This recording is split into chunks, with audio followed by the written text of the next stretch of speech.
मैं राष्ट्रपति जी का धन्यवाद करने के लिए इस चर्चा में हिस्सा लेने के लिए आपने समय दिया। मैं आपका बहुत आभारी हूं। आदरणीय राष्ट्रपति जी ने बीते दिनों कोरोना के इस कठिन कालखंड में भी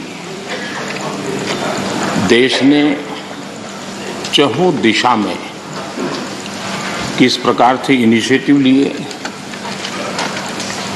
देश के दलित, पीड़ित, गरीब, शोषित, महिला, युवा, उनके जीवन को सशक्तिकरण के लिए, उनके जीवन में बदलाव के लिए देश में जो कुछ भी गतिविधि हुई है उसका एक संक्षिप्त खाका देश के सामने प्रस्तुत किया और उसमें आशा भी है, विश्वास भी है,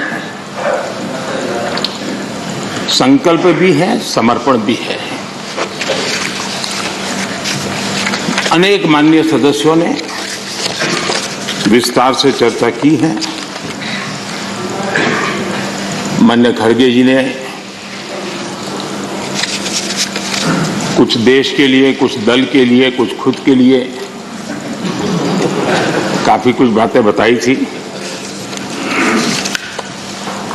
आनंद शर्मा जी ने भी, उनको जरा समय की तकलीफ रही, लेकिन फिर भी उन्होंने कोशिश की और उन्होंने ये कहा कि देश की उपलब्धियों को स्वीकारा जाए। श्रीमान मनोज झा जी ने राजनीतिक से अभिभाषण परे होना चाहिए, इसकी अच्छी सलाह भी दी। प्रसन्न आचार्य जी ने वीर बाल दिवस और नेताजी से जुड़े कामों के संबंध में भी विस्तार से सराहना की। डॉक्टर फौजिया खान जी ने संविधान की प्रतिष्ठा को लेकर विस्तार से चर्चा की। हर सदस्य ने अपने अनुभव के आधार पर, अपनी राजनीतिक सोच के आधार पर और राजनीतिक स्थिति के आधार पर अपनी बातें हमारे सामने रखी है। मैं सभी माननीय सदस्यों का इसके लिए हृदय से आभार भी व्यक्त करता हूं। आदरणीय सभापति जी, आज देश आजादी का अमृत महोत्सव मना रहा है।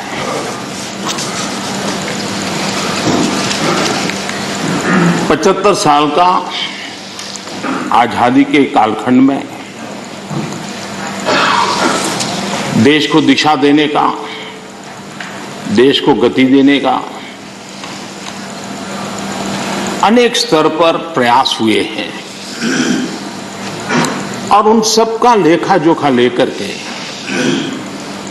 जो अच्छा है उसे आगे बढ़ाना, जो कमियां हैं उसको करेक्ट करना और जहां नए इनिशिएटिव लेने की आवश्यकता है वो नए इनिशिएटिव लेना। और देश जब आजादी के 100 साल मनाएगा तब हमें देश को कहां ले जाना है, कैसे ले जाना है, किन किन योजनाओं के सहारे हम ले जा सकते हैं, इसके लिए ये बहुत ही महत्वपूर्ण समय है। और हम सभी राजनीतिक नेताओं ने, राजनीतिक क्षेत्र के कार्यकर्ताओं ने अपना ध्यान पर भी और देश का ध्यान भी आने वाले 25 साल के लिए देश को कैसे आगे ले जाना, इसके लिए केंद्रित करना चाहिए। और मुझे विश्वास है कि उससे जो संकल्प उभरेंगे उस संकल्प में सबकी सामूहिक भागीदारी होगी, सबका ओनरशिप होगी और उसके कारण जो 75 साल की गति थी उससे अनेक गुना गति के साथ हम देश को बहुत कुछ दे सकते हैं। आदरणीय सभापति जी, कोरोना एक वैश्विक महामारी है और पिछले 100 साल में मानव जात ने इतना बड़ा संकट नहीं देखा है। और संकट की तीव्रता देखिए, मां बीमार है एक कमरे में, लेकिन बेटा उस कमरे में प्रवेश न कर पाए। पूरे मानव जात के लिए ये कितना बड़ा संकट था। और अभी भी ये संकट बहुरूपिया है, नए नए रंग रूप लेकर के कभी न कभी कुछ न कुछ आफतें लेकर के आता है। और पूरा देश और पूरी दुनिया, पूरी मानव जात उससे जूझ रही है। हर कोई रास्ते खोज रहे हैं। आज 130 करोड़ के भारत के लिए दुनिया में जब प्रारंभिक कोरोना का प्रारंभ हुआ, चर्चा यही थी। और भारत के कारण दुनिया की कितनी बर्बादी होगी, इसी दिशा में चर्चा हो रही थी। लेकिन ये 130 करोड़ देशवासियों की संकल्प शक्ति, उनका सामर्थ्य और उन्होंने जो भी जीवन में उपलब्ध था उसके बीच भी डिसिप्लिन का पालन करने का प्रयास किया कि आज विश्व में भारत के प्रयासों की सराहना हो रही है। और इसका गौरव ये किसी राजनीतिक दल का कार्यक्रम नहीं था, ये अचीवमेंट देश का है, 130 करोड़ देशवासियों का है। अच्छा होता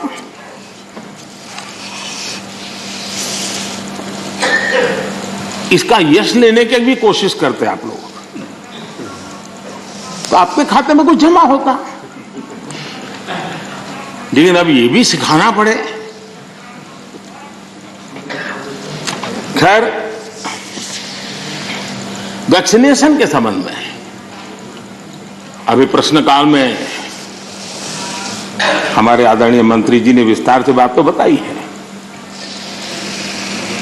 कि जिस प्रकार से भारत वैक्सीनेशन बनाने में, इनोवेशन में, रिसर्च में और उसके इम्प्लीमेंटेशन में आज भी दुनिया में वैक्सीन के खिलाफ बहुत बड़े आंदोलन चल रहे हैं। लेकिन वैक्सीन से मेरा लाभ हो या न लाभ हो, लेकिन कम से कम वैक्सीन लगाऊंगा तो मेरे कारण किसी और का नुकसान नहीं होगा। इस एक भावना ने 130 करोड़ देशवासियों को वैक्सीन लेने के लिए प्रेरित किया। ये भारत का मूलभूत चिंतन का प्रतिबिंब है जो विश्व के लोगों के सामने रखना हर हिंदुस्तानी का कर्तव्य है। सिर्फ खुद की रक्षा करने का विषय होता तो लूं या न लूं विवाद होता, लेकिन जब उसके मन में विचार आया कि मेरे कारण किसी को कष्ट न हो, अगर इसके लिए मुझे भी डोज लेना है तो मैं ले लूं, और उसने ले लिया। ये भारत के मन की, भारत के मानव मन की, भारत की मानवता की हम गौरवपूर्ण रूप से दुनिया के सामने कह सकते हैं। आज 100% डोज के लक्ष्य की ओर हम तेज गति से आगे बढ़ रहे हैं। मैं सम्मानित सदस्य, ये सभी आदरणीय सदस्यों से, इनके सामने हमारे फ्रंटलाइन वर्कर, हमारे हेल्थ केयर वर्कर्स,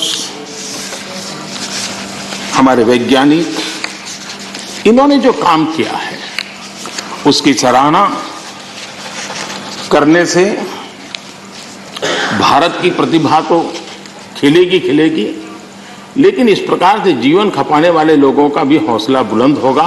और इसलिए सदन बड़े गौरव के साथ उनका अभिनंदन करता है, उनका धन्यवाद करता है। आदरणीय सभापति जी, इस कोरोना काल में 80 करोड़ से भी अधिक देशवासियों को इतने लंबे कालखंड के लिए मुफ्त राशन की व्यवस्था, उनका घर का चूल्हा कभी न जले, ऐसी स्थिति पैदा न हो, ये काम भारत ने करके दुनिया के सामने एक उदाहरण प्रस्तुत किया। इसी कोरोना काल में जबकि अनेक कठिनाइयां थी, बंधन थे, उसके बावजूद भी प्रगति में रुकावटों की बार बार ऑब्स्टेकल के बीच भी लाखों परिवारों को, गरीबों को पक्का घर देने के अपने वादे की दिशा में हम लगातार चलते रहे और आज गरीब का भी घर खर्चा लाखों में होता है। जितने करोड़ों परिवारों को एक घर मिला है ना, हर गरीब परिवार आज लखपति कहा जा सकता है। आदरणीय सभापति जी, इसी कोरोना काल में 5 करोड़ ग्रामीण परिवारों को नल से जल पहुंचाने का काम करके एक नया रिकॉर्ड प्रस्थापित किया। इसी कोरोना काल में जब पहला लॉकडाउन आया तब भी बहुत समझदारी के साथ कईयों से चर्चा करने के बाद थोड़ा साहस की भी जरूरत थी कि गांव में किसानों को लॉकडाउन से मुक्त रखा जाए। निर्णय बड़ा महत्वपूर्ण था, लेकिन किया और उसका परिणाम यह आया कि हमारे किसानों ने कोरोना के इस कालखंड में भी बम्पर पैदावार की और एमएसपी ने भी रिकॉर्ड खरीदी करके नए विक्रम प्रस्थापित किए। इसी कोरोना काल में इंफ्रास्ट्रक्चर से जुड़े हुए कई प्रोजेक्ट्स पूरे किए गए, क्योंकि हम जानते हैं कैसे संकट के काल में इंफ्रास्ट्रक्चर पर जो इन्वेस्टमेंट होता है वो रोजगार के अवसरों को सुनिश्चित करता है और इसलिए हमने उस पर भी बल दिया ताकि रोजगार भी मिलता रहे और सारे प्रोजेक्ट्स हम पूरे भी कर पाए। कठिनाइयां थी लेकिन उसको कर पाए। इसी कोरोना काल में चाहे जम्मू कश्मीर हो चाहे नॉर्थ ईस्ट हो, हर कालखंड में विस्तार से इसका विकास की यात्रा को आगे बढ़ाया गया और उसको हमने चलाया है।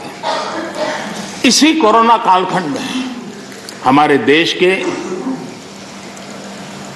युवाओं ने खेल जगत के हर क्षेत्र में हिंदुस्तान का तिरंगा, हमारा परचम फहराने में बहुत बड़ा काम किया, देश को गौरव दिया। आज पूरा देश हमारे युवाओं ने खेल जगत में जिस प्रकार से प्रदर्शन किया है और कोरोना के इन सारे बंधनों के बीच उन्होंने अपनी तपस्या को कम नहीं होने दिया, अपनी साधना को कम होने नहीं दिया और देश को गौरव बढ़ाया है। आदरणीय सभापति जी, इसी कोरोना काल में आज जब हमारा देश का युवा स्टार्टअप यानी भारत का युवा एक पहचान बन गई है, एक सिनोनिमस हो गया है। आज हमारे देश के युवा स्टार्टअप के कारण स्टार्टअप की दुनिया में टॉप 3 में हिंदुस्तान को जगह दिला पाई है।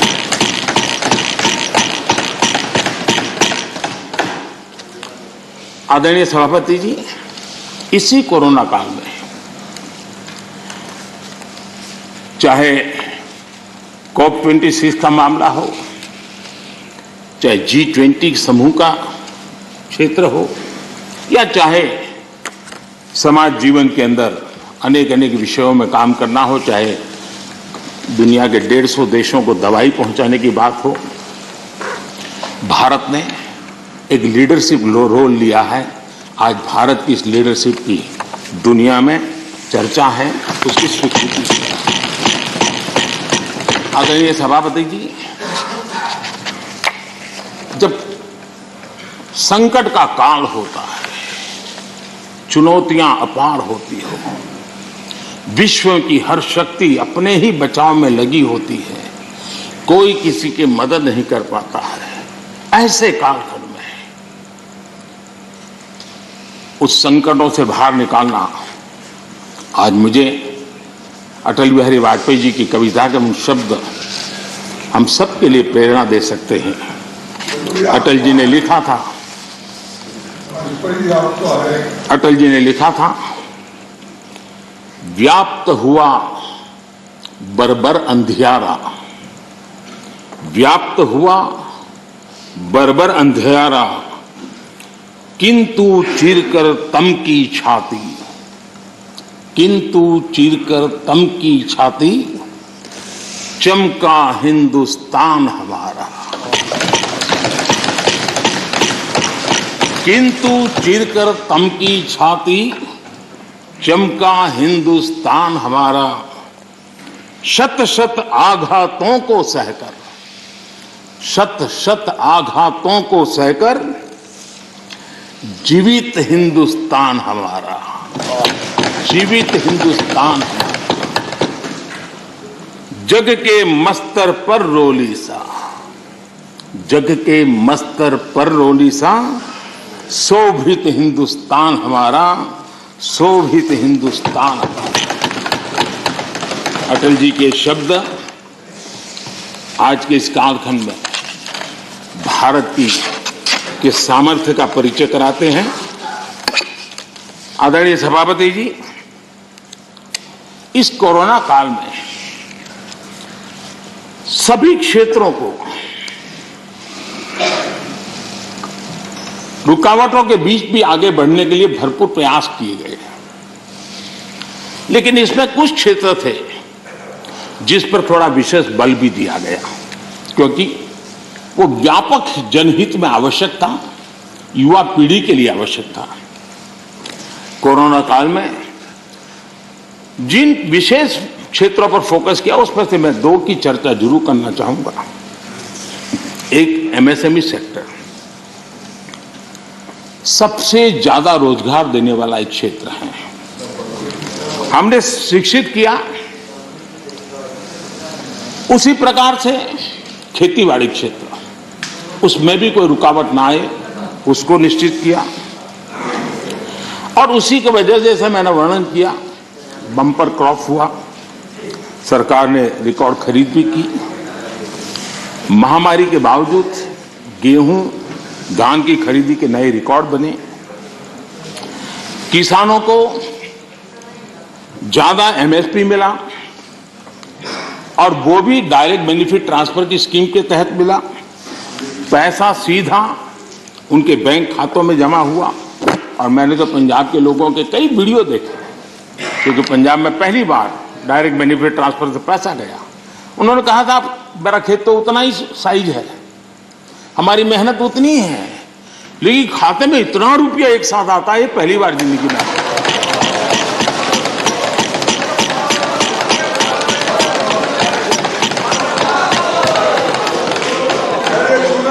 इससे संकट के समय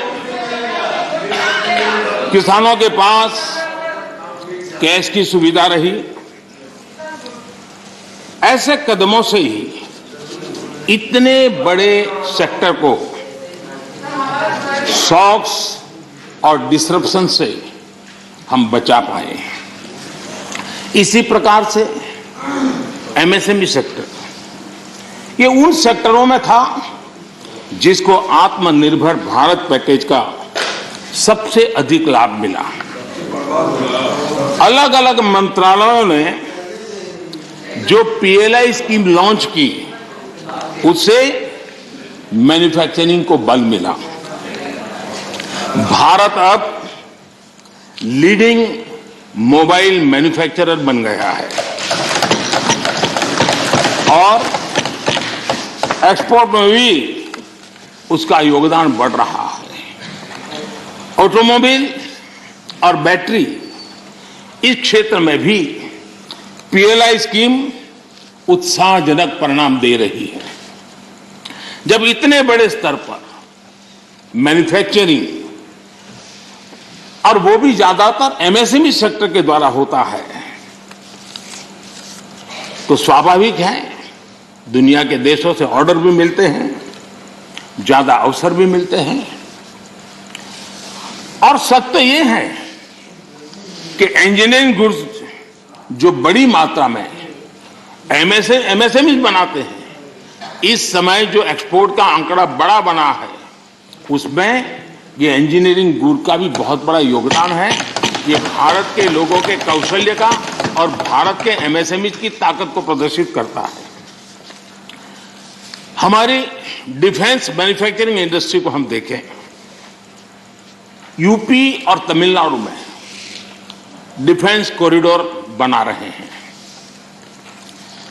एमओयू जो हो रहे हैं, जिस प्रकार से लोग इस क्षेत्र में आ रहे हैं, एमएसएमई क्षेत्र के लोग आ रहे हैं डिफेंस के सेक्टर में, ये अपने आप में उत्साहवर्धक है कि देश के लोगों में सामर्थ्य है और देश को डिफेंस के क्षेत्र में आत्मनिर्भर बनाने के लिए हमारे एमएसएमई क्षेत्र के लोग बहुत साहस जुटा रहे हैं, आगे आ रहे हैं।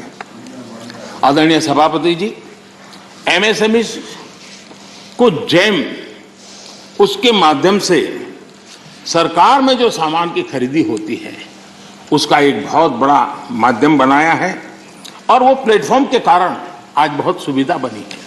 उसी प्रकार से हमने एक बड़ा महत्वपूर्ण निर्णय किया है, और निर्णय ये है कि सरकार में 200 करोड़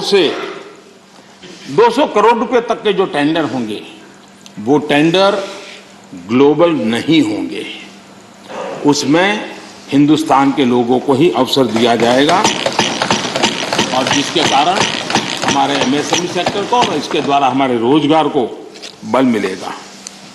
आदरणीय सभापति जी, इस सदन में आदरणीय सदस्यों ने रोजगार के संबंध में भी कुछ महत्वपूर्ण बातें उठाई हैं, कुछ लोगों ने सुझाव भी दिए हैं। कितनी जॉब क्रिएट्स हुई है ये जानने के लिए ईपीएफओ पैरोल, ये ईपीएफओ पैरोल सबसे विश्वस्त माध्यम माना जाता है। साल 2021 में लगभग 1,20,00,000 नए ईपीएफओ के पैरोल पे जुड़े, और ये हम न भूलें ये सारे फॉर्मल जॉब से, मैं इनफॉर्मल की बात नहीं कर रहा, फॉर्मल जॉब से, और इनमें भी 60-65 लाख 18 से 25 साल की आयु के हैं। इसका मतलब ये हुआ कि उम्र पहली जॉब की है, यानी पहली बार जॉब मार्केट में उनकी एंट्री हुई है। आदरणीय सभापति जी, रिपोर्ट बताती है कि कोरोना के पहले की तुलना में कोविड रिस्ट्रिक्शन खुलने के बाद हायरिंग दोगुनी बढ़ गई है। नेस्कॉम की रिपोर्ट में भी यही ट्रेंड की चर्चा है। इसके अनुसार 2017 के बाद डायरेक्ट इनडायरेक्ट करीब, नेस्कॉम का कहना है, 27 लाख जॉब्स आईटी सेक्टर में, और ये सिर्फ स्किल की दृष्टि नहीं, उससे ऊपर के लेवल के लोग होते हैं जिनको रोजगार प्राप्त हुआ है। मैन्युफैक्चरिंग बढ़ने से वजह से भारत के ग्लोबल एक्सपोर्ट में वृद्धि हुई है और उसका लाभ रोजगार के क्षेत्र में सीधा सीधा होता है। आदरणीय सभापति जी, साल 2021 में, यानी सिर्फ एक साल में, भारत में जितने यूनिकॉर्न्स बने हैं वो पहले के वर्षों में बने कुल यूनिकॉर्न से भी ज्यादा है, और ये सब रोजगार की गिनती में अगर नहीं आता है तो फिर तो रोजगार से ज्यादा राजनीति की चर्चा ही मानी जाती है। आदरणीय सभापति जी, कई माननीय सदस्यों ने महंगाई की भी चर्चा की है। 100 साल में आई इस भयंकर वैश्विक कोरोना की महामारी पूरी दुनिया को प्रभावित किया है।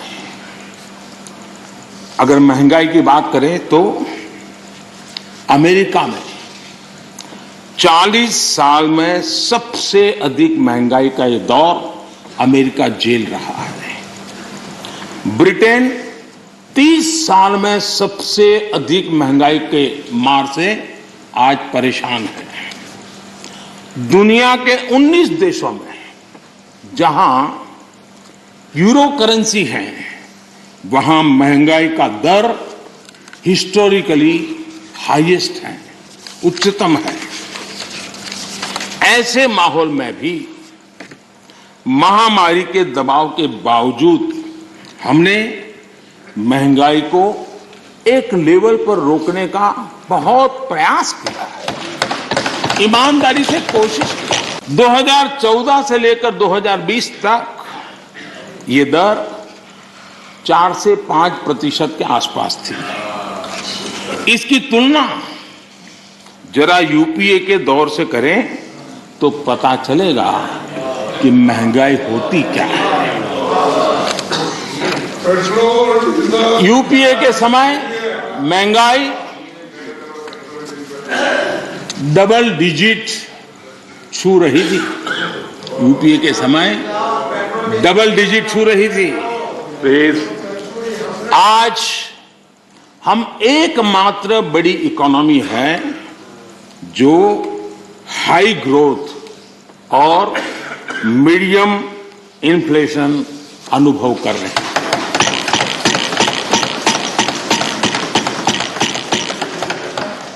बाकी दुनिया की इकोनॉमी को देखें तो वहां की अर्थव्यवस्थाओं में या तो ग्रोथ स्लो हुई है या फिर महंगाई दशकों के रिकॉर्ड तोड़ रही है।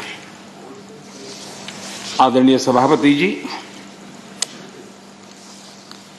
इस सदन में कुछ साथियों ने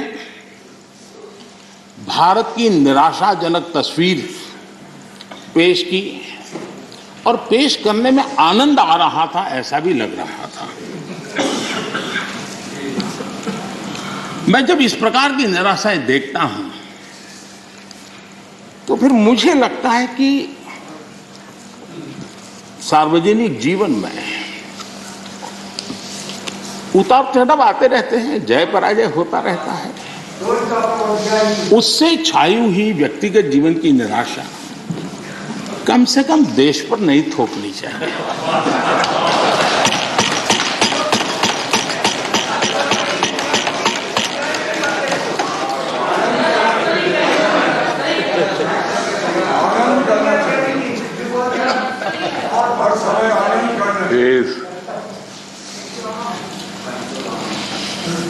मैं जानता नहीं, लेकिन हमारे यहाँ गुजरात में एक बात है, शरद राव जानते होंगे, वो यहाँ महाराष्ट्र में भी होगा। कहते हैं कि जब हरियाली होती है, खेतों हरे भरे होते हैं और किसी ने वो हरी भरी हरियाली देखी हो और उसी समय बाय एक्सीडेंट अगर उसकी आंखें चली जाए तो जीवन भर उसको वो हरे वाला आखिरी जो चित्र है वो रहता है। वैसा 2013 तक के जो दुर्दशा में गुजारा और 14 में अचानक देश की जनता ने जो रोशनी की, उसमें जो आंखें किसी की चली गई हैं, उनको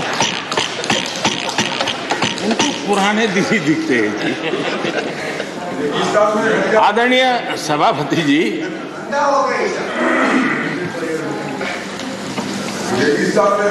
हमारे यहाँ शास्त्रों में कहा गया है, महाजनों येन गतः स पंथाः, अर्थात महाजन लोग, बड़े लोग जिस पथ पर जाते हैं वही मार्ग अनुकरणीय होता है। मैं आदरणीय सभापति जी इस सदन में एक बात करना चाहता हूं। यहां कोई भी हो, किसी दिशा में बैठा हो, उधर हो, यहां हो, कोई भी हो, लेकिन जनप्रतिनिधि अपने आप में छोटा हो बड़ा हो क्षेत्र का लीडर होता है, नेतृत्व करता है। वो जो भी उसका कमांड एरिया होगा वहां के लोग उसको देखते हैं, उसकी बातों को फॉलो करते हैं। और ऐसा सोचना ठीक नहीं है कि हम सत्ता में है तो लीडर, और वहां बैठ गए तो अरे रे क्या हो गया, ऐसा नहीं होता है। कहीं पर भी आप है, अगर जनप्रतिनिधि हैं आप सच्चे अर्थ में लीडर है। और लीडर अगर इस प्रकार से सोचेगा, ऐसी निराशा से भरा हुआ लीडर होगा, तो क्या होगा भाई? क्या यहां बैठे तभी देश की चिंता करनी और वहां बैठे तो देश के अपने क्षेत्र के लोगों की नहीं करनी, ऐसा होता है क्या? किसी से नहीं सीखते तो शरद राव से सीखो। मैंने देखा है शरद राव इस उम्र में भी अनेक बीमारियों के बीच भी क्षेत्र के लोगों को प्रेरणा देते रहते हैं। हमें निराश होने की जरूरत नहीं भाई। और क्योंकि आप अगर निराश होते हैं तो आपका जो क्षेत्र भले अब धीरे कम हो गया होगा, लेकिन जो भी होगा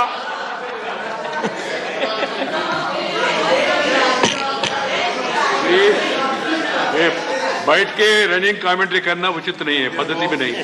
हम सबका दायित्व है। सुनिए क्या है, बाद में जब आपको मौका मिला आपने बोला।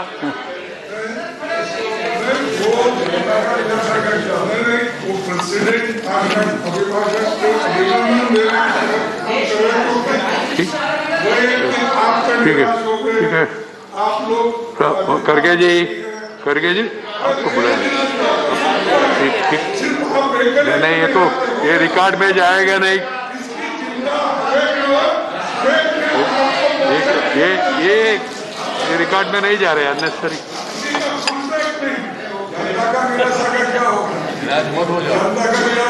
प्लीज खड़गे जी, आप भी अधीर रंजन जी जैसी गलती करते हैं। आप थोड़ा पीछे देखिए, जयराम जी ने पीछे जाकर के 2-3 लोगों को तैयार किया हुआ है इस काम के लिए। आप इस प्रतिष्ठा से रहिए, पीछे है रखा है व्यवस्था। जयराम जी खास जाकर के बाहर जाकर के सूचना लेकर के आए, समझा रहे थे। अभी थोड़ी देर में शुरू होने वाला है।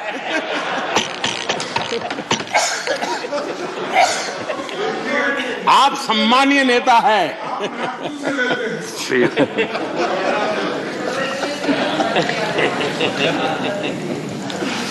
आदरणीय सभापति जी,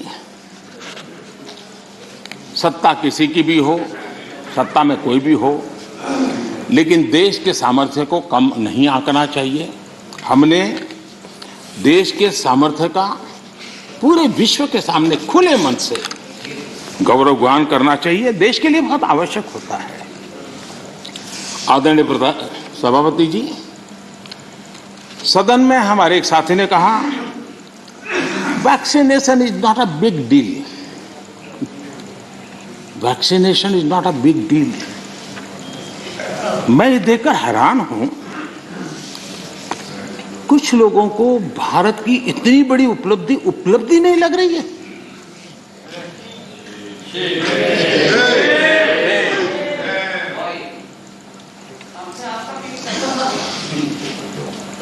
एक साथी ने यह भी कहा कि टीकाकरण पर व्यर्थ खर्च हो रहा है।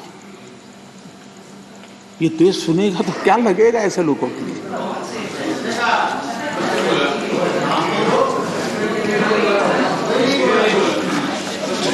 आदरणीय सभापति जी, कोरोना जब से मानव जात पर संकट में पैदा कर रहा है, सरकार ने देश और दुनिया में उपलब्ध हर संसाधन जुटाने के लिए भरपूर कोशिश की है। हमारे देश के नागरिकों की रक्षा करने के लिए जितना भी हमारी सामर्थ्य था, समझ थी, शक्ति थी, और सबको साथ लेकर के चलने का हमने प्रयास किया है। और जब तक महामारी रहेगी तब तक सरकार गरीब से गरीब परिवार का जीवन बचाने के लिए जितना खर्च करना पड़ेगा, क्या करने के लिए प्रतिबद्ध है। है।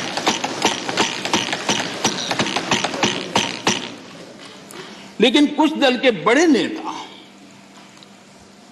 बीते 2 सालों में उन्होंने जो अपरिपक्वता दिखाई है, उससे देश को भी बहुत निराशा हुई है। हमने देखा है कि कैसे राजनीतिक स्वार्थ में खेल खेले गए हैं।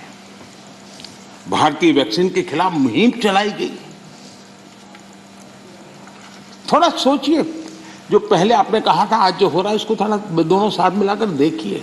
हो सकता है सुधार की संभावना हो तो कुछ काम आ जाएगा। आदरणीय सभापति जी, देश की जनता जागरूक है और मैं देश की जनता का अभिनंदन करता हूं कि उनके हर छोटे मोटे नेताओं ने ऐसी गलती की तो भी उसने इस संकट के समय ऐसी बातों को कान पर लिया नहीं और वैक्सीन के लिए कतार में खड़े रहकर के, अगर ये न हुआ होता तो बहुत बड़ा खतरा हो जाता। लेकिन अच्छा हुआ, देश की जनता कुछ नेताओं से भी आगे निकल गई। ये देश के लिए अच्छा है। आदरणीय सभापति जी, इस पूरा कोरोना कालखंड एक प्रकार से फेडरल स्ट्रक्चर का उत्तम उदाहरण मैं कह सकता हूं। 23 बार शायद किसी एक प्रधानमंत्री को एक कार्यकाल में मुख्यमंत्रियों की इतनी मीटिंग करने का अवसर नहीं आया होगा। मुख्यमंत्रियों के साथ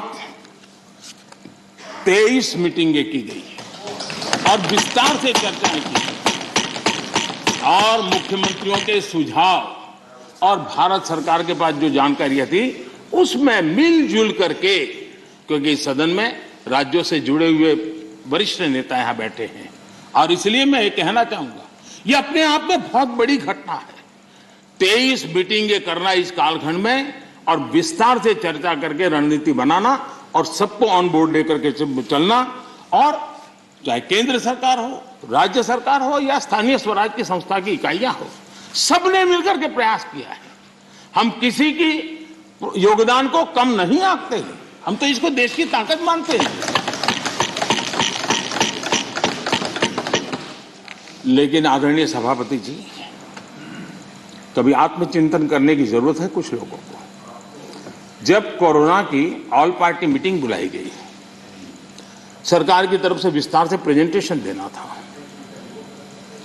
और एक तरफ से कोशिश की गई कि कुछ दल न जाए, उनको समझाने की कोशिश हुई और खुद भी नहीं आए, ऑल पार्टी मीटिंग का बहिष्कार किया। और मैं शरद राव जी का फिर से आभार व्यक्त करना चाहूंगा। शरद राव जी ने कहा, देखिए भाई, ये कोई यूपीए का निर्णय नहीं है, मैं जिसको कह सकता हूं मैं कहूंगा। और शरद राव जी आए, बाकी टीएमसी सहित सभी दल के लोग आए और उन्होंने अपने बहुमूल्य सुझाव भी दिए। ये संकट देश पर था, मानव जात पर था, उसमें भी आपने बहिष्कार किया।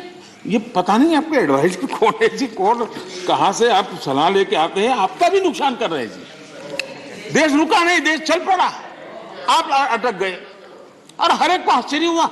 सब लोग, आप दूसरे दिन के अखबार देख लीजिए, क्या आपकी आलोचना हुई है, क्यों ऐसा किया, इतना बड़ा काम। लेकिन आदरणीय सभापति जी, हमने होलिस्टिक हेल्थ केयर पर फोकस किया। आधुनिक चिकित्सा परंपरा, भारतीय चिकित्सा पद्धति, दोनों को आयुष मंत्रालय ने भी समय बहुत काम किया। सदन में कभी कभी ऐसे मंत्रालयों की चर्चा भी नहीं होती है, लेकिन ये देखना होगा, आज विश्व में हमारे आंध्र तेलंगाना के लोग बताएंगे, हमारी हल्दी का एक्सपोर्ट जो बढ़ रहा है, वो इस कोरोना ने लोगों को भारत की उपचार पद्धति पर आकर्षित किया, उसका परिणाम। दुनिया के लोगों, आज कोरोना कालखंड में भारत ने अपने फार्मा उद्योग को भी सशक्त किया है। पिछले 7 साल में हमारा जो आयुष का उत्पादन है, उसका एक्सपोर्ट बहुत बड़ा है और नए नए डेस्टिनेशन में पहुंच रहा है। इसका मतलब कि भारत की जो ट्रेडिशनल मेडिसिन है, उसने विश्व में अपनी एक पहचान बनाना शुरू किया है। मैं चाहता हूं कि हम सब लोग, जहां जहां हमारा परिचय हो, इस बात को बल दें क्योंकि इस क्षेत्र हमारा दबा हुआ है। अगर हम थोड़ा उसको और ऐसे समय है कि स्वीकृति बन जाएगी तो हो सकता है कि भारत की जो ट्रेडिशनल मेडिसिन की परंपरा है, ताकत है, वो दुनिया में पहुंचेगी और काम होगा। आदरणीय सभापति जी, आयुष्मान भारत के तहत 80,000 से अधिक हेल्थ एंड वेलनेस सेंटर आज कार्यरत हैं और हर प्रकार की आधुनिक से आधुनिक सेवाओं करने के लिए उनको सजाया जा रहा है। ये सेंटर गांव और घर के पास ही फ्री टेस्ट समेत बेहतर प्राइमरी हेल्थ केयर सुविधा दे रहे हैं। ये सेक्टर कैंसर, डायबिटीज और दूसरी गंभीर बीमारियों को शुरुआत में ही डिटेक्ट करने के में मदद कर रहे हैं। 80,000 सेंटर बने हैं और इसको हम और बढ़ाने की दिशा में तेज गति से काम कर रहे हैं। यानी बहुत महत्वपूर्ण बीमारियों में भी, गंभीर बीमारियों में भी उनको स्थानीय स्तर पर मदद मिलने की संभावना है।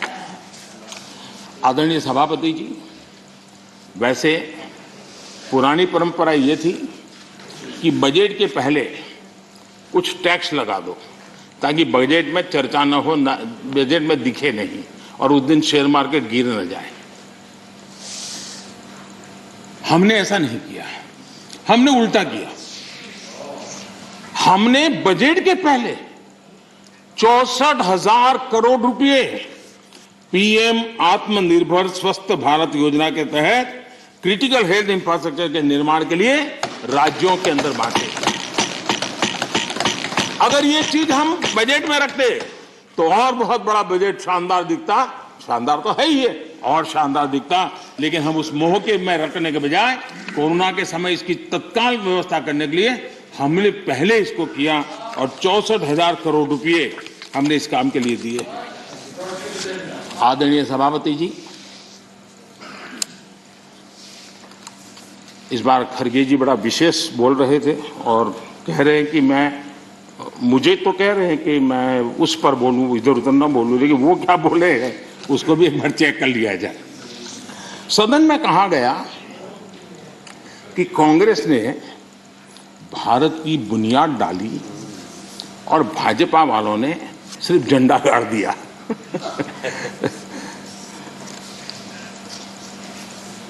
आदरणीय सभापति जी, ये सदन में ऐसे ही हंसी मजाक में कही गई बात नहीं थी। ये उस गंभीर सोच का परिणाम है और वही देश के लिए खतरनाक है।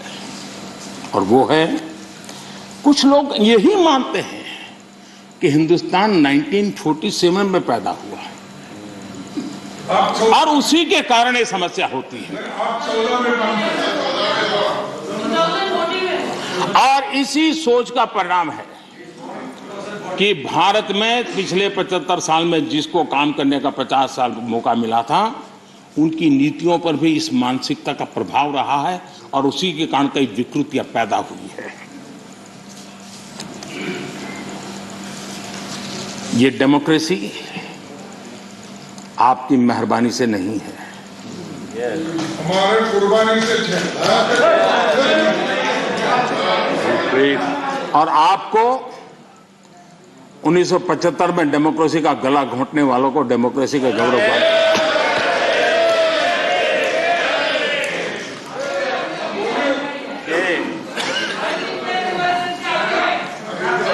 आदरणीय सभापति जी,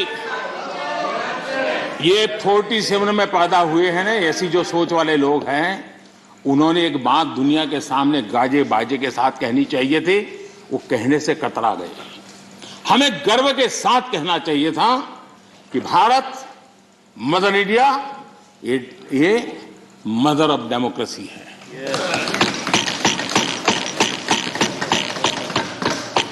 डेमोक्रेसी, डिबेट, ये भारत में सदियों से चल रहा है।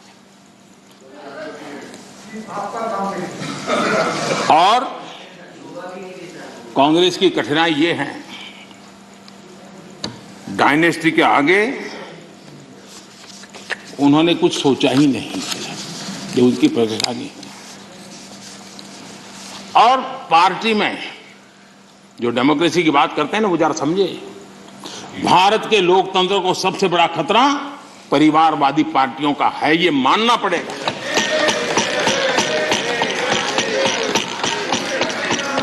और पार्टी में भी जब कोई परिवार सर्वोपरि होता है तब सबसे पहली कैजुअलिटी, जब पार्टी में भी कोई एक परिवार सर्वोपरि हो जाता है तो सबसे पहली कैजुअलिटी टैलेंट की होती है।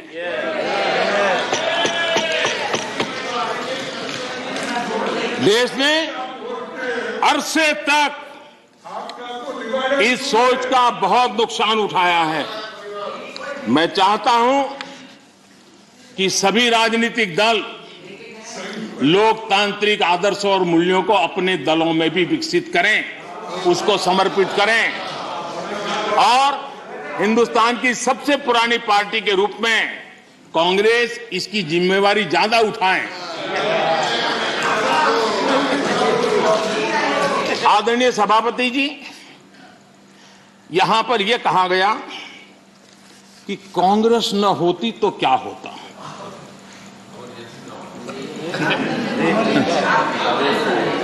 India is Indira, Indira is India, यही सोच का परिणाम है।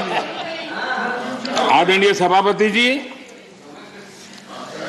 मैं जरा बताना चाहता हूं, यह कहा गया है, मैं सोच रहा हूं कि कांग्रेस ना होती तो क्या होता, क्योंकि महात्मा गांधी की इच्छा थी।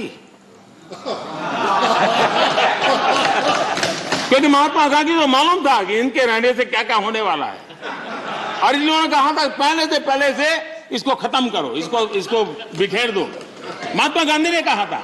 लेकिन अगर ना होती महात्मा गांधी की इच्छा के अनुसार, अगर हुआ होता, अगर महात्मा गांधी की इच्छा के अनुसार कांग्रेस न होती तो क्या होता? लोकतंत्र परिवारवाद से मुक्त होता। भारत विदेशी चश्मे के बजाय स्वदेशी संकल्पों के रास्ते पर चलता। अगर कांग्रेस न होती तो इमरजेंसी का कलंक न होता। अगर कांग्रेस न होती तो दशकों तक करप्शन को संस्थागत बनाकर नहीं रखा जाता। अगर कांग्रेस न होती तो जातिवाद और क्षेत्रवाद की खाई इतनी गहरी न होती। अगर कांग्रेस न होती तो सिखों का नरसंहार न होता। सिखों का नरसंहार न होता। सालों साल पंजाब आतंकी आग में न जलता। अगर कांग्रेस न होती तो कश्मीर के पंडितों को कश्मीर छोड़ने की नौबत न आती। अगर कांग्रेस न होती तो बेटियों को तंदूर में जलाने की घटनाएं न होती। अगर कांग्रेस न होती तो देश के सामान्य मानवी को घर, सड़क, बिजली, पानी, शौचालय, मूल सुविधाओं के लिए इतने सालों तक इंतजार न करना पड़ता। आदरणीय सभापति जी, मैं गिनता रहूंगा। खड़गे जी, आपने भी 1 घंटा बोला। You are leader of the opposition. Please understand. आदरणीय सभापति जी, 1 hour 6 minutes पद्धति नहीं है। आदरणीय सभापति जी, कांग्रेस जब सत्ता में रही, देश का विकास नहीं होने दिया। अब विपक्ष में है तो देश के विकास में बाधा डाल रही है। अब कांग्रेस को नेशन पर भी आपत्ति है। नेशन पर आपत्ति है। यदि नेशन इसकी कल्पना गैर संवैधानिक है तो आपकी पार्टी का नाम इंडियन नेशनल कांग्रेस क्यों रखा गया?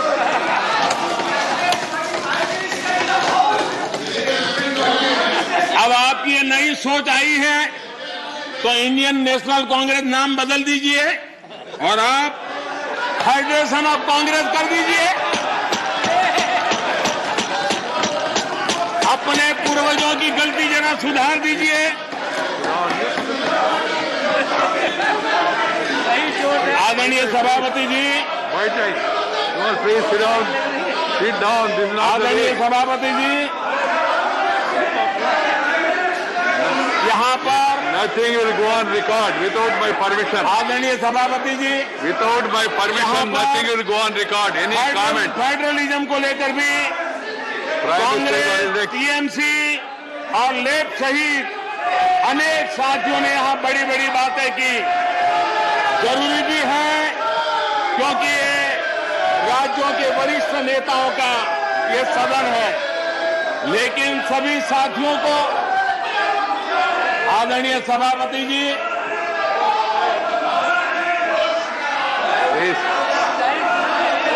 This nothing will go on record except what is permitted by the chair. Whatever is permitted by the chair will only go on record. No comment, no noise, no demonstration will go on record. Please, बैठ जाइए.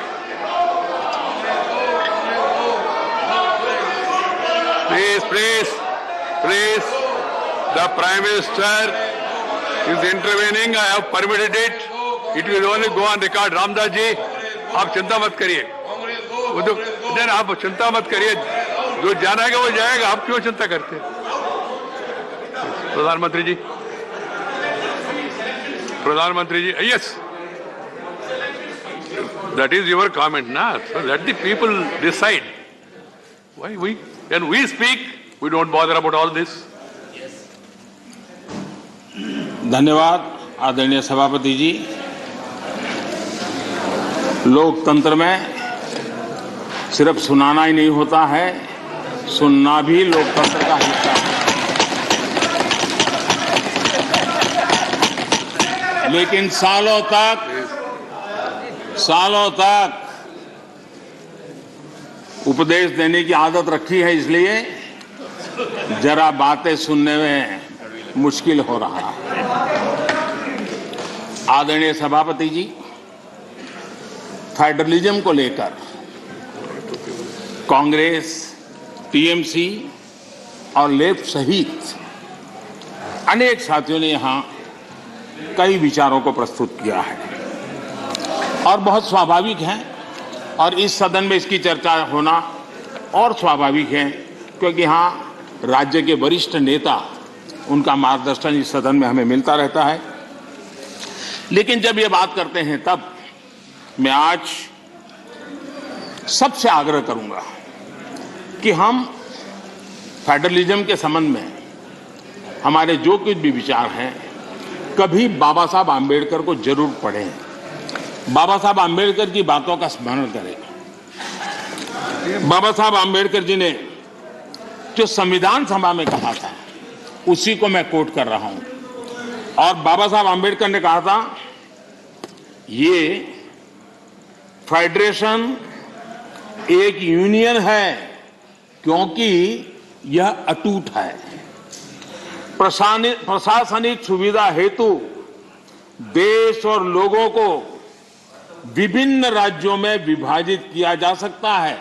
प्रशासन के लिए विभिन्न राज्यों में विभाजित किया जा सकता है, लेकिन देश अभिन्न रूप से एक है। उन्होंने एडमिनिस्ट्रेटिव व्यवस्थाएं और नेशन की कल्पना को स्पष्ट किया है, और ये बाबा साहब आम्बेडकर ने संविधान सभा में कहा है। मैं समझता हूं फेडरलिज्म को समझने के लिए बाबा साहब आम्बेडकर के इतने गहन विचारों से अधिक मैं समझता हूं कि मार्गदर्शन के लिए किसी बात की जरूरत है। लेकिन विशेषता यह है,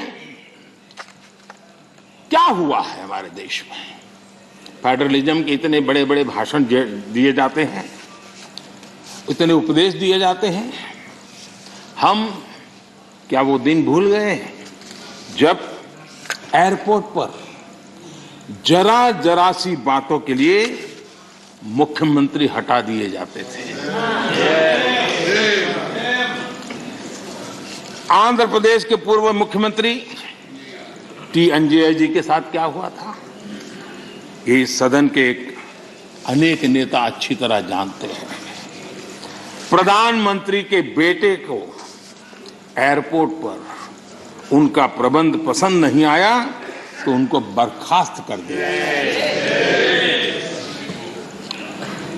इसने आंध्र प्रदेश के करोड़ों लोगों की भावनाओं को आहत किया था। इसी प्रकार कर्नाटका के लोकप्रिय मुख्यमंत्री वीरेंद्र पाटिल जी को भी अपमानित करके पद से हटाया गया था, वो तब जब वो बीमार थे। हमारी सोच कांग्रेस की तरह संकीर्ण नहीं है। हम संकीर्ण सोच के साथ काम करने वाले लोग नहीं हैं। हमारी सोच में राष्ट्रीय लक्ष्यों, राष्ट्रीय टारगेट और रीजनल एस्पिरेशंस, उसके बीच में हम कोई कॉन्फ्लिक्ट नहीं देखते हैं। हम मानते हैं कि रीजनल एस्पिरेशंस को उतने ही इज्जत के साथ एड्रेस करना चाहिए, समस्याओं का समाधान करना चाहिए।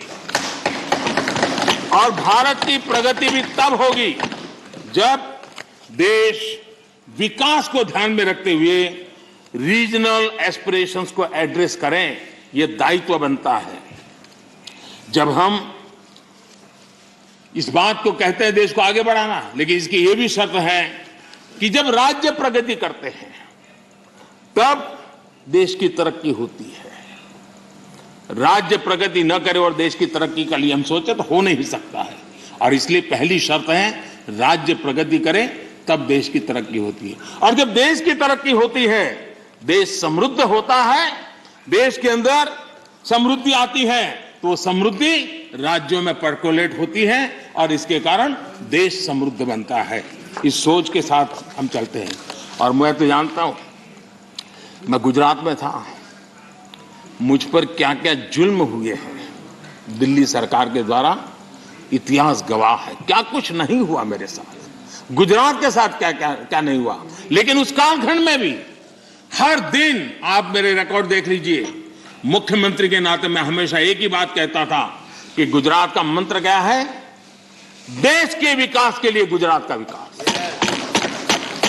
हमेशा दिल्ली में किसकी सरकार है सोच करके नहीं करते थे, देश के विकास के लिए गुजरात का विकास। और यही फेडरलिज्म में हम सबका दायित्व यही बनता है कि हम देश के विकास के लिए अपने राज्यों का विकास करेंगे, ताकि दोनों मिलकर के देश को नई ऊंचाई पर ले जाएंगे। और यही तरीका सही तरीका है, उसी रास्ते पर चलना हमारे लिए जरूरी है। और ये बहुत दुखद है, जिनको दशकों तक सरकार चलाने का मौका मिला और उन्होंने राज्यों के साथ कैसे कैसे दमन किए थे। सब यहां बैठे हैं, भुक्तभोगी लोग बैठे हुए हैं। कैसे कैसे दमन किया था, करीब करीब 100 बार राष्ट्रपति शासन ला करके राज्य सरकार, चुनी हुई राज्य सरकारों को उखाड़ के फेंक दिया। आप किस मुंह से बातें कर रहे हो। और इसलिए लोकतंत्र का भी आपने सम्मान नहीं किया। और वो कौन प्रधानमंत्री है जिसने अपने कालखंड में 50 सरकारों को उखाड़ के फेंक दिया था, राज्य की 50 सरकारों को। आदरणीय सभापति जी, इन सारे विषयों के जवाब हर हिंदुस्तानी जानता है और उसी की सजा आज उनको भुगतनी पड़ रही है। देश उनको स्वीकार कर लेता है। आदरणीय सभापति जी, कांग्रेस के हाईकमांड जो है, उनकी नीति 3 प्रकार से कामों को लेकर के चलती है।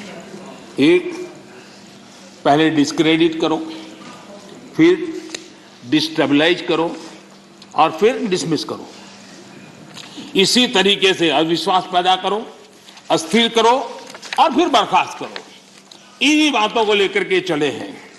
आप जरा बताइए आदरणीय सभापति जी, मैं आज कहना चाहता हूं कि फारूक अब्दुल्ला जी की सरकार को किसने अस्थिर किया था, चौधरी देवीलाल जी की सरकार को किसने अस्थिर किया था, चौधरी चरण सिंह जी की सरकार को किसने अस्थिर किया था?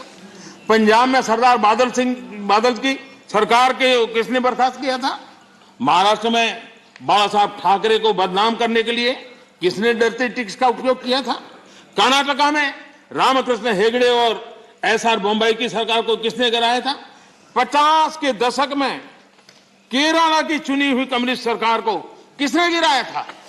उस कालखंड में 50 साल पहले तमिलनाडु में इमरजेंसी के दौरान करुणानिधि जी की सरकार को किसने गिराया था? 1980 में एमजीआर की सरकार को किसने डिसमिस किया था? आंध्र प्रदेश में किसने एनटीआर की सरकार को अस्थिर करने की कोशिश की थी? और वो भी जब वो बीमार थे। वो कौन सा दल है जिसने मुलायम सिंह जी यादव जी को सिर्फ इसलिए तंग किया था क्योंकि मुलायम सिंह जी केंद्र की बातों के साथ सहमत नहीं होते थे? कांग्रेस ने अपने नेताओं तक नहीं छोड़ा है। आंध्र प्रदेश में कांग्रेस सरकार अहम भूमिका निभाई। उसके साथ क्या किया? जिस केंद्र ने यहां सत्ता में बैठने के लिए उनको मौका दिया था, उनके साथ क्या किया? उन्होंने बहुत शर्मनाक तरीके से आंध्र प्रदेश का विभाजन किया। माइक बंद कर दिए गए, मिर्ची स्प्रे की गई, कोई डिस्कशन नहीं हुई। क्या यह तरीका ठीक था? क्या यह लोकतंत्र था? क्या अटल जी की सरकार ने भी 3 राज्य बनाए थे। राज्य बनाना हमने विरोध नहीं किया है, लेकिन तरीका क्या था? अटल जी ने 3 राज्य बनाए थे, छत्तीसगढ़, झारखंड, उत्तराखंड, लेकिन कोई तूफान नहीं आया। शांति से सारा निर्णय हुआ, सबने मिल बैठ करके निर्णय किया। आंध्र तेलंगाना के भी हो सकता था, हम तेलंगाना के विरोधी नहीं है, साथ मिलकर के किया जा सकता है, लेकिन आपका अहंकार, सत्ता का नशा, उसने देश के अंदर इस कटुता पैदा की। और आज भी तेलंगाना और आंध्र के बीच में वो कटुता के बीच तेलंगाना का भी नुकसान कर रहे हैं, आंध्र का भी नुकसान कर रहे हैं, और आपको कोई राजनीतिक फायदा नहीं हो रहा है। और हमें समझा रहे हैं आदरणीय सभापति जी, हम कोऑपरेटिव फेडरलिज्म के साथ साथ एक नए बदलाव की ओर चले और हमने कोऑपरेटिव कॉम्पिटिटिव फेडरलिज्म की बात कही है। हमारे राज्यों के बीच में विकास की स्पर्धा हो, तंदुरुस्त स्पर्धा हो, हम आगे बढ़ने की कोशिश करें। दल किसी का भी कोई राज क्यों ना करता हो, और उसको प्रोत्साहन देना हमारा काम है और हम दे रहे हैं। आदरणीय सभापति जी, मैं आज उदाहरण देना चाहता हूं। जीएसटी काउंसिल की रचना, जीएसटी काउंसिल की रचना अपने आप में भारत के सशक्त फेडरलिज्म के लिए एक उत्तम स्ट्रक्चर का नमूना है।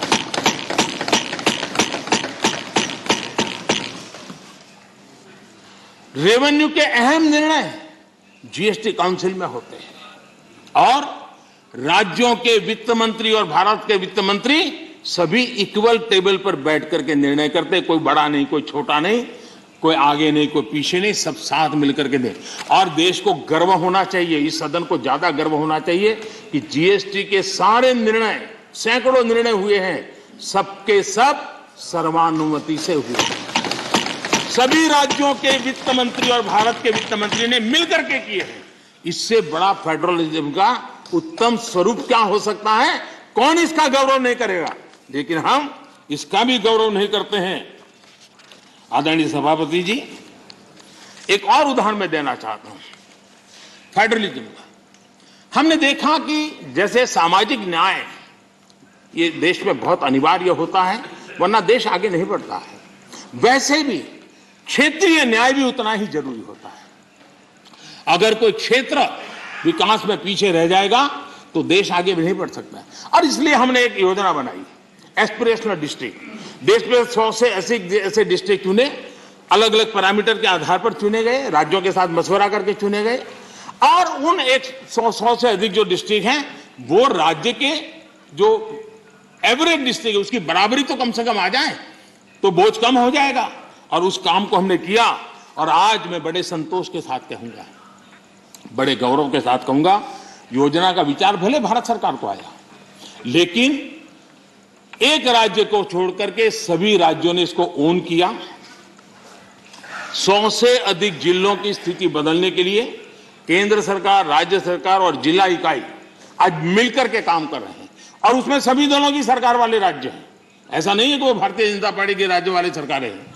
और सबने मिलकर के इतने उत्तम परिणाम दिए हैं कि बहुत कम समय में एस्पिरेशनल डिस्ट्रिक्ट कई पैरामीटर में अपने राज्य की एवरेज से भी कुछ आगे निकल गए हैं। और ये मैं समझता हूं कि उत्तम से उत्तम काम है। और मैं बताऊं, कुछ आकांक्षी जिले जो एस्पिरेशनल डिस्ट्रिक्ट हैं, उनके जनधन अकाउंट पहले की तुलना में 4 गुना ज्यादा जनधन अकाउंट खोलने का काम किया है। हर परिवार में शौचालय मिले, बिजली मिले, इसके लिए भी उत्तम काम इस एस्पिरेशनल डिस्ट्रिक्ट में सभी राज्यों ने मिलकर के किया है। मैं समझता हूं यही फेडरल स्ट्रक्चर का उत्तम उदाहरण है और उसी से देश की प्रगति के लिए फेडरल स्ट्रक्चर का ताकत का उपयोग होना, यह उसका उदाहरण है। आदरणीय सभापति जी, मैं आज एक और कैसे आर्थिक मदद होती है राज्यों को, किस तरीके से नीतियां कैसे बदलाव लाने से परिवर्तन आता है, उसका भी उदाहरण देना चाहता हूं। वो भी एक समय था जब हमारे प्राकृतिक संसाधन सिर्फ कुछ लोगों की तिजोरियां भरने के लिए काम आते थे। ये दुर्दशा हमने देखी है, उसकी चर्चाएं बहुत चली है। अब इस संपदा राष्ट्र का खजाना भर रही है। हमने कोयले और माइनिंग सेक्टर में रिफॉर्म किए। 2000 में हमने पारदर्शी प्रक्रिया के साथ खनिज संसाधनों का ऑक्शन किया। हमने रिफॉर्म्स की प्रक्रिया को जारी रखा, जो जैसे वैध लाइसेंस की बिना चार्ज के ट्रांसफर, 50% प्रोड्यूसर्स की ओपन मार्केट में सेल बिक्री, अर्ली ऑपरेशनलाइजेशन पर 50% रिबेट। बीते एक साल में माइनिंग रेवेन्यू लगभग 14,000 करोड़ रुपए से बढ़कर लगभग 35,000 करोड़ रुपए पर पहुंचा है। ऑक्शन से जितना भी रेवेन्यू आया वो राज्य सरकारों को मिला है। ये निर्णय किया है। सबसे बड़ी बात यह है, ये सुधार जो लागू हुए हैं, इसके राज्य का ही भला हुआ है और राज्य का भला होने में देश का भला है ही है। कोऑपरेटिव फेडरलिज्म का इस क्षेत्र इतना बड़ा महत्वपूर्ण निर्णय, और उड़ीसा इस रिफॉर्म्स को लागू करने में अग्रिम राज्य रहा। मैं उड़ीसा के मुख्यमंत्री जी को अभिनंदन देता हूं कि उनकी सरकार ने सारे रिफॉर्म्स में हमारे साथ कंधे से कंधा मिलाकर के काम किया है। आदरणीय सभापति जी, यहां पर यह भी चर्चा हुई कि हम इतिहास बदलने की कोशिश कर रहे हैं। कई बार बोला जाता है, बाहर भी बोला जाता है और कुछ लोग लिखा जाते हैं। मैं देख रहा हूं कि कांग्रेस एक प्रकार से अर्बन नक्सल के चुंगाल में फंस गई है। उनकी पूरी सोचने के तरीकों को अर्बन नक्सलों ने कब्जा कर लिया है और इसलिए उनकी सारी सोच गतिविधि डिस्ट्रक्टिव बन गई है और देश के लिए चिंता का विषय, बड़ी गंभीरता से सोचना पड़ेगा। अर्बन नक्सल ने बहुत चालाकी पूर्वक कांग्रेस की इस दुर्दशा का फायदा उठा करके उसके मन को पूरी तरह कब्जा कर लिया, उसके विचार प्रवाह को कब्जा कर लिया है और उसी के कारण बार बार ये बोल रहे हैं इतिहास बदल रहा है। आदरणीय सभापति जी,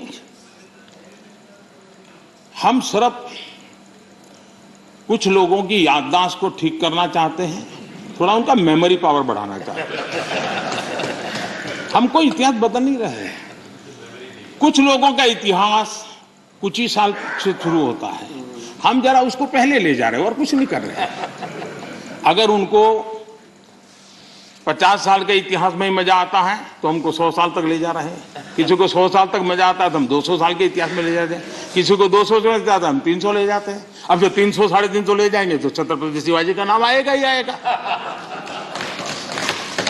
हम तो उनकी मेमोरी को सतेज कर रहे हैं, हम इतिहास बदल नहीं रहे। कुछ लोगों का इतिहास सिर्फ एक परिवार तक सीमित है, क्या करें इसका। और इतिहास तो बहुत बड़ा है, बड़े पहलू है, बड़े उतार चढ़ाव है और हम इतिहास के दीर्घकालीन कालखंड को याद कराने का प्रयास कर रहे हैं, क्योंकि गौरवपूर्ण इतिहास को भुला देना इस देश के भविष्य के लिए ठीक नहीं है। ये हम अपना दायित्व समझते हैं और इसी इतिहास से सबक लेते हुए हमने आने वाले 25 साल में देश को नई ऊंचाई पर ले जाने का एक विश्वास पैदा करना है। और मैं समझता हूं ये अमृत कालखंड अब इसी से आगे बढ़ने वाला है। इस अमृत कालखंड में हमारी बेटियां, हमारे युवा, हमारे किसान, हमारे गांव, हमारे दलित, हमारे आदिवासी, हमारे पिछड़े, समाज के हर तबके का योगदान हो, उनकी भागीदारी हो, उसको लेकर के हम आगे बढ़े। कभी कभी हम 1857 के स्वतंत्र संग्राम की ओर देखेंगे। हमारे आदिवासी क्षेत्रों में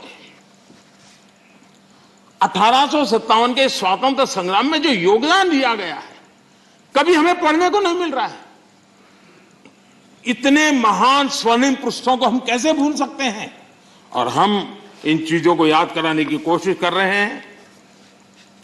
हमारी कोशिश है देश आत्मविश्वास से भरा हुआ हो, देश आगे बढ़े।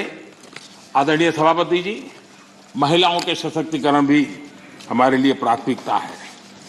भारत जैसा देश, 50% आबादी, हमारी विकास यात्रा के जो सबका प्रयास का विषय है, उस सबके प्रयास में सबसे बड़ी भागीदार हमारी माताएं बहनें हैं। देश की 50% जनसंख्या, और इसलिए भारत का समाज की विशेषता है, अपनी परंपराओं में सुधार करता है, बदलाव भी करता है। ये एक जीवन समाज है। हर युग में ऐसे महापुरुष निकलते हैं जो हमारी बुराइयों को से समाज को मुक्त करने के लिए प्रयास करते हैं। और आज हम जानते हैं महिलाओं के संबंध में भी भारत में कोई आज चिंतन हो रहा नहीं, पहले से हमारी आज चिंतन हो रहा है। उनके सशक्तिकरण को हम प्राथमिकता दे रहे हैं। अगर हमने मैटरनिटी लीव बढ़ाई है तो एक प्रकार से महिलाओं के सशक्तिकरण और परिवार के सशक्तिकरण का हमारा प्रयास है, और उस दिशा में हम काम कर रहे हैं। बेटी बचाओ बेटी पढ़ाओ, आज उसका परिणाम है कि जेंडर रेशियो में जो हमारी असंतुलन था, उसमें काफी अच्छी स्थिति में हम पहुंच गए। और जो रिपोर्ट्स आ रहे हैं उसमें आज हमारे कुछ स्थानों पर तो हमारे यहाँ पुरुषों से माताओं बहनों की संख्या बढ़ रही है। ये बड़े एक आनंद का विषय है, गौरव का विषय है। जो बुरे दिन हमने देखे तो उसमें से हम बाहर आए हैं, और इसलिए हमने प्रयास करना चाहिए। आज एनसीसी में हमारी बेटियां हैं, सेना में हमारी बेटियां हैं, वायुसेना में बेटियां हैं, हमारी नौसेना में हमारी बेटियां हैं। 3 तलाक की कुप्रथा को हमने खत्म किया, और मैं जहां जाता हूं मुझे इन माताओं बहनों का आशीर्वाद मिलता है, क्योंकि 3 तलाक की प्रथा जब खत्म होती है तब सिर्फ बेटियों को न्याय मिलता है ऐसा नहीं है, उस पिता को भी न्याय मिलता है, उस भाई को भी न्याय मिलता है जिसकी बेटी 3 तलाक के कारण घर लौट के आती है, जिसकी बहन 3 तलाक के कारण घर लौट के आती है। इसलिए ये पूरे समाज के कल्याण के लिए है। ये सिर्फ कोई महिलाओं के लिए है और पुरुषों के खिलाफ ऐसा नहीं है। ये मुसलमान पुरुष के लिए भी उतना ही उपयोगी है, क्योंकि वो भी किसी बेटी का बाप है, वो भी किसी बेटी का भाई है, और इसलिए ये उसका भी भला करता है, उसको भी सुरक्षा देता है। और इसलिए कुछ कारणों से लोग बोल पाए न बोल पाए, लेकिन इस बात से सब लोग एक गौरव का आनंद का भरते हैं। कश्मीर में हमने 370 धारा को जो हटाया, वहां की माताओं बहनों को एम्पावर किया है। उनको जो अधिकार नहीं तो अधिकार हमने दिलवाए हैं, और उस अधिकारों के कारण आज उनकी ताकत। आज शादी की उम्र में क्या कारण है? आज के युग में मेल और फीमेल के बीच में अंतर होना चाहिए, क्या जरूरत है? बेटा बेटी एक समान है तो हर जगह पे होना चाहिए, और इसलिए बेटे बेटी की शादी की उम्र समान हो, उस दिशा में हम आगे बढ़े हैं। मुझे विश्वास है कि कुछ ही समय में ये सदन भी उसके विषय में सही निर्णय कर करके हमारी माताओं बहनों के कल्याण के लिए काम करेगा। आदरणीय सभापति जी, यह वर्ष गोवा के 60 वर्ष का एक महत्वपूर्ण कालखंड का वर्ष है। गोवा मुक्ति को 60 साल हुए। मैं आज जरा उस चित्र को कहना चाहता हूं।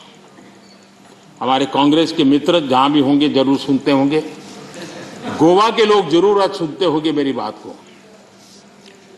अगर सरदार साहब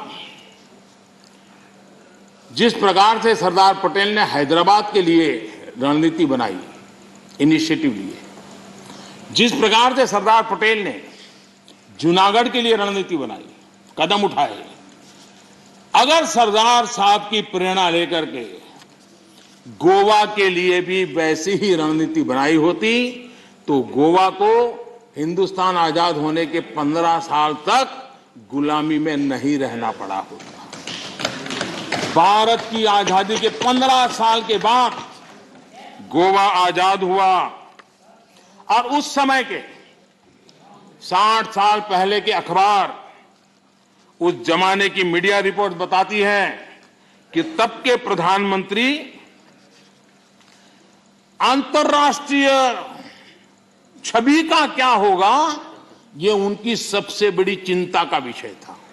पंडित नेहरू को दुनिया में मेरी छवि बिगड़ जाएगी तो, और इसलिए उनको लगता था कि गोवा की औपनिवेशिक सरकार पर आक्रमण करने से उनकी जो एक ग्लोबल लीडर की शांति प्रिय नेता की छवि है वो चकनाचूर हो जाएगी। गोवा को जो होता है होने दो, गोवा को जो झेलना पड़े झेलने दो, मेरी छवि को कोई नुकसान ना हो। और इसलिए जब वहां सत्याग्रहों पर गोलियां चल रही थी, विदेशी सल्तनत गोलियां चला रही थी, हिंदुस्तान का हिस्सा, हिंदुस्तान के ही मेरे भाई बहन, उन पर गोलियां चल रही थी, और तब हमारे देश के प्रधानमंत्री ने कहा था कि मैं सेना नहीं दूंगा, मैं सेना नहीं भेजूंगा। सत्याग्रहियों की मदद करने से उन्होंने इनकार कर दिया था। ये गोवा के साथ कांग्रेस ने किया हुआ जुल्म है, और गोवा को 15 साल ज्यादा गुलामी के जंजीरों में जकड़ के रखा गया, और गोवा के अनेक वीर पुत्रों को बलिदान देना पड़ा, लाठी गोलियों से जिंदगी को बसर करनी पड़ी। ये हाल पैदा किए थे। नेहरू जी ने 15 अगस्त 1955 को पंडित नेहरू ने लाल किले से जो कहा था, मैं जरा कोट करना चाहता हूं। अच्छा होता कांग्रेस के मित्र यहां होते तो नेहरू जी का नाम सुनकर के कम से कम उनका दिन बहुत अच्छा जाता, और इसलिए उनकी प्यास बुझाने के लिए मैं बार बार नेहरू जी को भी याद करता हूं। आजकल नेहरू जी ने कहा था, लाल किले से कहा था, मैं उनको कोट करता हूं, कोई धोखे में ना रहे, भाषा देखिए, कोई धोखे में ना रहे कि हम वहां फौजी कार्रवाई करेंगे। कोई फौज गोवा के आसपास नहीं है। अंदर के लोग चाहते हैं कि कोई शोर मचाकर ऐसे हालात पैदा करे कि हम मजबूर हो जाएं फौज भेजने के लिए। हम नहीं भेजेंगे फौज, हम उसको शांति से तय करेंगे। समझ लें सब लोग इस बात को। ये हुंकार 15 अगस्त को गोवा वासियों के एस्पिरेशंस के खिलाफ कांग्रेस के नेता के बयान है। पंडित नेहरू जी ने आगे कहा था, जो लोग वहां जा रहे हैं, लिमेज जी, लोहिया जी समेत सब लोग वहां सत्याग्रह कर रहे थे, आंदोलन कर रहे थे, देश के सत्याग्रही जा रहे थे। हमारे जगन्नाथ राव जोशी कर्नाटक केसरी, उनके नेतृत्व में सत्याग्रह हो रहा था। जो पंडित नेहरू जी ने क्या कहा, जो लोग वहां जा रहे हैं उनको वहां जाना मुबारक हो। देखिए मजाक, देखिए देश के अपनी आजादी के लिए लड़ने वाले मेरे ही देशवासियों के लिए क्या भाषा, कितना अहंकार है। वो लोग वहां जा रहे हैं, उनको वहां जाना मुबारक हो, लेकिन ये भी याद रखें कि अपने को सत्याग्रही कहते हैं तो सत्याग्रह के उसूल, सिद्धांत और रास्ते भी याद रखें। सत्याग्रह की पीछे फौजें नहीं चलती और ना ही फौजों की पुकार होती है। असहाय छोड़ दिया गया मेरे देश के नागरिकों को। ये गोवा के साथ किया। गोवा की जनता कांग्रेस के इस रवैये को कभी भूल नहीं सकती है। आदरणीय सभापति जी, हमें यहां फ्रीडम ऑफ एक्सप्रेशन पर भी बड़े भाषण दिए गए और आए दिन हमको जरा समझाया जाता है। मैं जरा आज एक घटना कहना चाहता हूं, और ये घटना भी गोवा के एक सपूत की घटना है। गोवा के एक सम्मानीय, गोवा की धरती के एक बेटे की कथा है। अभिव्यक्ति के संबंध में क्या होता था, कैसे होता था, ये उदाहरण मैं देना चाहता हूं। व्यक्ति स्वतंत्रता की बातें करने वाले लोगों का इतिहास मैं आज खोल रहा हूं। क्या किया है। लता मंगेशकर जी के निधन से आज पूरा देश दुखी है। देश को बहुत बड़ी खोट है। लेकिन लता मंगेशकर जी का परिवार गोवा का है, लेकिन उनके परिवार के साथ कैसा सलूक किया ये भी देश को जानना चाहिए। लता मंगेशकर जी के छोटे भाई पंडित हृदयनाथ मंगेशकर जी, गोवा का गौरवपूर्ण संतान, गोवा की धरती का बेटा, उन्हें ऑल इंडिया रेडियो से निकाल दिया गया। वो ऑल इंडिया रेडियो में काम करते थे और उनका गुनाह क्या था?